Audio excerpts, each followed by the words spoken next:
మీ business ఏదైనా మీ ఊర్లో promotion చేయాలంటే అది సుమన్ టీవీతోనే సాధ్యం. ఇప్పుడే సంప్రదించండి.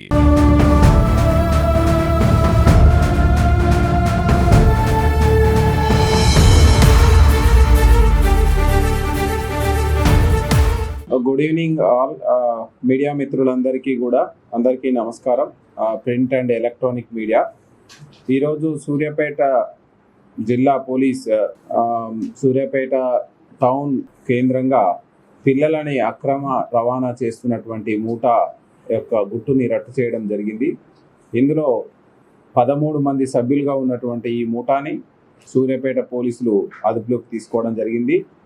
మనకు ప్రాథమికంగా విచారిస్తున్న క్రమంలో మనకు ఈరోజు ఈ మూటాని పట్టుకున్న తర్వాత తదుపరి విచారణ చేసి ఒక 10 మంది పిల్లలని, చిన్న పిల్లలని అక్రమంగా తరలించినటువంటి ఈ చిన్న పిల్లల్ని ఇల్లీగల్గా అడాప్షన్స్కి, దత్తతకి ఇస్తున్నట్టు గుర్తించి వాళ్ళందరినీ కూడా డిస్ట్రిక్ట్ చైల్డ్ ప్రొటెక్షన్ ఆఫీసర్, అదేవిధంగా చైల్డ్ వెల్ఫేర్ కమిటీ, పోలీస్ సంయుక్తంగా వాళ్ళందరినీ రెస్క్యూ చేయడం జరిగింది.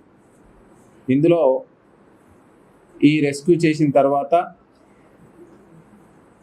దీంట్లో ఈ ఇల్లీగల్ ట్రాఫికింగ్ పాల్పడుతున్నటువంటి మూటా వివరాలని మనం సేకరించడం జరిగింది. దీని వెనకాల అంటే వాళ్ళ యొక్క వాస్తవ తల్లిదండ్రులు ఎవరున్నారు వాళ్ళ గురించి కూడా మనం ఎంక్వైరీ చేయడం జరుగుతుంది. అదేవిధంగా తదుపరి ఇందులో ఇంకా ఎంతమంది నిందితులు ఉన్నారు అనే దాని గురించి కూడా ఎంక్వైరీ చేయడం జరుగుతుంది. వీళ్ళపైన మనకు భారత న్యాయ సంహిత, అదేవిధంగా juvenile justice care and protection of children act కింద వీళ్ళ మీద కేసులు నమోదు చేయడం జరిగింది. ఈరోజు వివరాల్లోకి వెళ్తే ఈరోజు ఉదయం మనకు 10 గంటల సమయంలో మనకు ఈ అక్రమ దత్తత తీసుకునేటువంటి వ్యక్తుల గురించి నమ్మదగినటువంటి సమాచారం రావడం జరిగింది. సిసిఎస్ పోలీసులు, అదేవిధంగా లోకల్ డిఎస్పి గారు అండ్ సిఐ గారు, సిసిఎస్ ఇన్స్పెక్టర్ శివకుమార్ అండ్ ఆయన team, Suryapet rural inspector Rajasekhar and ఆయన టీము, వీళ్ళందరూ కూడా డిఎస్పి సూర్యాపేట ప్రసన్న కుమార్ ఆధ్వర్యంలో ఒక టీమ్గా ఏర్పడి వీళ్ళిద్దరిని మనకు యాదగిరి అండ్ ఉమారాణి అనేటువంటి వ్యక్తులని సూర్యాపేట పట్టణంలో వీళ్ళు ఏం చేస్తుంటారంటే సాధారణంగా విలేజ్లలో తిరుగుతూ గుడ్ల వ్యాపారం చేస్తూ, గుడ్లు అమ్ముతూ జీవనం సాగిస్తూ, ఎవరైతే పిల్లలు లేనటువంటి పేరెంట్స్ని టార్గెట్ చేసుకుని వాళ్ళతో మచ్చిక చేసుకొని వాళ్లకు పిల్లలని మేము ఇప్పిస్తాము దత్తత తీసుకోవడానికి వాళ్ళని సంసిద్ధతలు చేసి వాళ్ళ నుంచి కమిషన్ రూపంలో వీళ్ళు డబ్బులను దండుకోవడానికి వీళ్ళు వివిధ గ్రామాల్లో సంచరిస్తూ ఇప్పటి వరకు మనం తీసుకున్నటువంటి వివరాల ప్రకారం మనకు 10 మంది పిల్లల్ని వీళ్ళ ద్వారా దత్తత ఇచ్చినట్టు మనం గుర్తించడం జరిగింది. ఇంకా కొన్ని వివరాలు రావాల్సి ఉంది. మొత్తం ఈ మూటా ఎంతమందిని మనకు ఈ విధంగా ఇల్లీగల్ దత్తత ఇచ్చినటువంటి వ్యవహారం మనకు బయటికి వస్తుంది. మనం ముఖ్యంగా చూస్తే భారతదేశంలో ఈ దత్తత అనేటువంటిది లీగల్గా తీసుకోవడానికి మనకు వెసులుబాటు ఉంది. మనకు Hindu adoption and maintenance act 1956 ప్రకారం, అదేవిధంగా juvenile justice care and protection children act 2015 ప్రకారం మనం దత్తత తీసుకోవడానికి అవకాశం ఉంది. కానీ ఇల్లీగల్ వేలో మనం దత్తత తీసుకుంటే అది చట్టరీత్యా నేరం. దీనికి ఒక ప్రొసీజర్ ఉంటుంది. దత్తత తీసుకోవాలంటే ఎవరు పడితే వాళ్ళు తీసుకోవడానికి లేదు, ఎలిజిబిలిటీ వాళ్ళకు ఉండాలి. అదేవిధంగా ఆ పిల్లల యొక్క జైవిక పేరెంట్స్ ఎవరు అనేటువంటిది మనం గుర్తించాలి. ఇవన్నీ ఫాలో కాకుండా ఇల్లీగల్గా పిల్లల్ని దత్తత తీసుకొని ఇచ్చినట్లయితే వాళ్ళ యొక్క పిల్లల్ని ఏ విధంగా తీసుకొచ్చిరనేటువంటిది, వాళ్ళు దొంగిలించి తీసుకొని వచ్చిర్రా లేకపోతే ఇంకా ఏ విధంగా తీసుకొచ్చిందని మనం రూల్ అవుట్ చేసుకోవాల్సినటువంటి అవసరం ఉంది. దీనికి సంబంధించి మనకు అడాప్షన్ ప్రొసీజర్ను చూస్తే మనకు సెంట్రల్ లెవెల్లో అడాప్షన్ రిసోర్స్ అథారిటీ అనేది ఒకటి ఉంటుంది. దానికి ఎవరైనా పిల్లలు కావాల్సిన వాళ్ళు ఆ అడాప్షన్ రిసోర్స్ సెంటర్ అథారిటీకి అప్లై చేసుకోవాలి. ఆ అప్లై చేసుకున్నటువంటి పేరెంట్స్ ప్రాపర్ ప్రొసీజర్ ప్రకారం అప్లై చేసుకుంటే ఆ ఏజెన్సీ ఎవరైతే అప్లై చేసుకున్న ఏజెన్సీ అడాప్షన్ తీసుకునేటువంటి తల్లిదండ్రుల ఇంటిని విజిట్ చేసి వాళ్ళ ప్రాస్పరిటీ, వాళ్ళది ఎట్లా ఉంది, వాళ్ళ ఫ్యామిలీ బ్యాక్గ్రౌండ్ అన్ని వివరాలను ఎంక్వైరీ చేసుకొని వాళ్ళు సూటబిలిటీ ఇచ్చిన తర్వాత కోర్టు ఆర్డర్ ద్వారా దత్తత తీసుకోవాల్సి వస్తుంది. దీనికి కొంత టైం పడుతుంది, కనీసం 2 నుంచి 3 మాసాల టైం పడుతుంది. ఇవన్నీ అవాయిడ్ చేస్తూ చట్ట పరిధిలో కాకుండా చట్టానికి అతీతంగా, చట్టాన్ని అధిగమించి వీళ్ళు దత్తత తీసుకోవడానికి ప్రయత్నం చేసినారు. సో ఈ దత్తత తీసుకోవడానికి ప్రయత్నం చేసే క్రమంలో ఈ ముఠా అనేది ఈ పిల్లల్ని ఎక్కడి నుంచి తీసుకొస్తారు, ముఖ్యంగా మనం ఈరోజు మనకు వచ్చినటువంటి ప్రాథమిక సమాచారం ప్రకారం ఈ ముఠా మొత్తం కూడా పిల్లల్ని మనకు గుజరాత్ రాష్ట్రంలో అహ్మదాబాద్, ముంబై, మహారాష్ట్ర పరిసర ప్రాంతాల నుంచి మనకు తీసుకొచ్చి అక్కడ 5 నుంచి 10 లక్షల రూపాయలకి ఆ పిల్లల్ని వాళ్ళని వేరియస్ దొంగతనం ద్వారానా ఇంకా ఏ విధంగా అనేది మనకు ఫర్దర్ ఇన్వెస్టిగేషన్లో తెలుస్తుంది.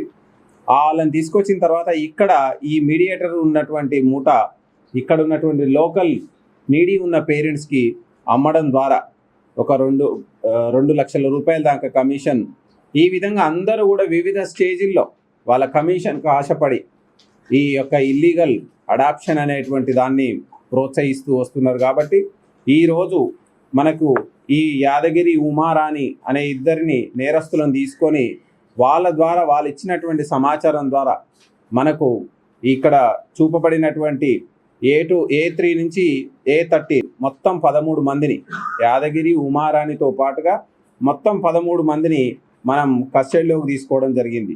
వీళ్ళు ఈ యొక్క ఇల్లీగల్ అడాప్షన్కి సంబంధించి వీళ్ళు మళ్ళీ ఫర్దర్గా డిస్కస్ చేసుకోవడానికి, ఇంకా వేరే అడాప్షన్స్ గురించి మాట్లాడుకోవడానికి వస్తున్నారు అనేటువంటి సమాచారంతో ఫస్ట్ వీఆర్ నక్క యాదగిరి అనేటువంటి అతన్ని, మన సూర్యాపేట వాస్తవ్యుడు, అతన్ని తీసుకోవడం జరిగింది.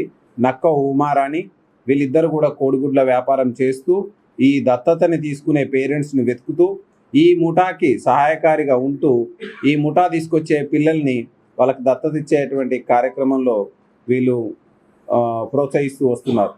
ఈరోజు మనం తీసుకున్నటువంటి నేరస్తుల్లో ముఠాకి చెందిన వాళ్ళు నాగేందర్ కుమార్, ఇతను విజయవాడ, రమాలక్ష్మి విజయవాడ, పావని విజయవాడ, విజయలక్ష్మి విజయవాడ, సత్యమణి విజయవాడ, రాజు నాగర్ కర్నూల్, శోభారాణి గట్కేసర్ ఉప్పల్, షహీనా ఈమె రాజస్థాన్కి సంబంధించినటువంటి లేడీ, షహానా ఈమె తిరుమలగిరి హైదరాబాద్కి సంబంధించినటువంటి లేడీ, అండ్ సభావత్ శ్రీనివాస్ ఇతను అచ్చంపేట్ నాగర్ కర్నూల్, అండ్ సునీత ఇతను హైటెక్ సిటీ, ఈమె హైటెక్ సిటీకి చెందినటువంటి లేడీ. వీళ్ళందరినీ మనం తీసుకొని దీన్ని ప్రాపర్గా ఇన్వెస్టిగేషన్ని డెవలప్ చేస్తూ ఎవరు ఏ చిల్డ్రన్ని తీసుకొచ్చారు, ఎవరికి దత్తత ఇచ్చారు, వాళ్ళు దత్తత తీసుకున్న వాళ్ళు కూడా ఇందులో నేరస్తులు అవుతారు. సో కాబట్టి వాళ్ళందరినీ కూడా మనం ఫర్దర్గా విచారణ చేసి వీళ్ళందరి మీద చట్టరీత్యా చర్య తీసుకోవడం జరుగుతుంది. ఇందులో మనం గమనించినట్లయితే విజయలక్ష్మి అనే ఈమె మీద గతంలో 4 కేసులు ఉన్నాయి. సిమిలర్ కేసు మునగాలలో కూడా ఇంతకుముందుకు 2024లో నమోదయ్యి ఉంది. జనగామలో, ఏలూరు 1 టౌన్, మంగళగిరిలో వీళ్ళ మీద కేసులు నమోదయ్యి ఉన్నాయి.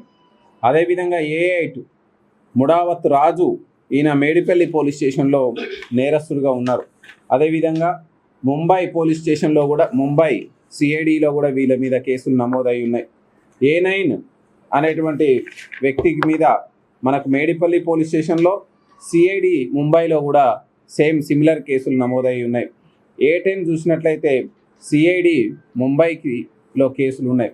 వీళ్ళంతా మహారాష్ట్ర, గుజరాత్ రాష్ట్రాల్లో ఈ పిల్లల్ని సేకరించి అక్కడ కూడా మధ్యవర్తుల ద్వారా సేకరిస్తున్నారా, వీళ్ళు దొంగతనం ద్వారా సేకరిస్తున్నారా, ఏ విధంగా సేకరిస్తున్నారు అనేటువంటిది ఫర్దర్ ఎంక్వైరీలో మనకు తేలడం జరుగుతుంది.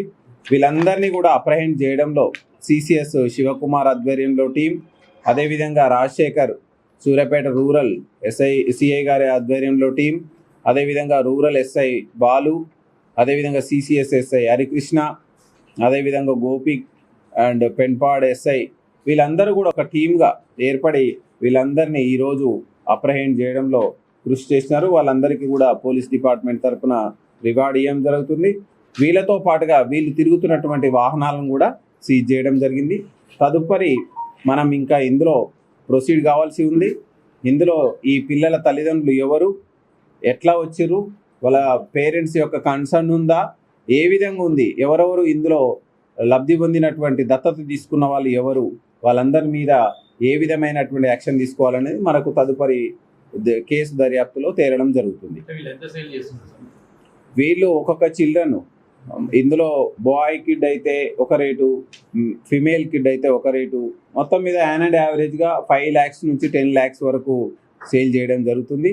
అందులో మధ్యలో ఎవరైతే ఫెసిలిటేట్ చేసినారో వాళ్ళకు కమిషన్ రూపంలో సుమారు 20,000 నుంచి 2 లక్షల రూపాయల దాకా కమిషన్ రూపంలో ఇవ్వడం జరుగుతుంది.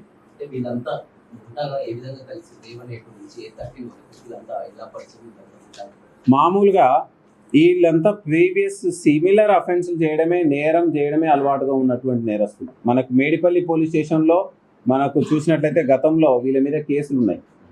వీళ్ళు వివిధ ప్రాంతాల్లో ఎవరైతే ఈ విధంగా అమాయకులు పిల్లలు లేకుండా ఉండే వాళ్ళని లోకల్గా బిజినెస్ చేసేవాళ్ళు, కోడిగుడ్లు అమ్మేవాళ్ళు, లేకపోతే ఇంకా నిత్యావసర సరుకులు అమ్మే వాళ్ళని టార్గెట్గా చేసుకొని ఎవరికైతే పిల్లలు లేరో వాళ్ళని ఈ కమిషన్ రూపంలో లూరింగ్ చేసి మీకు మంచి కమిషన్ ఇస్తాము అని చెప్పి ఈ పిల్లల్ని వీళ్ళు ఫెసిలిటేట్ చేసుకోవడం.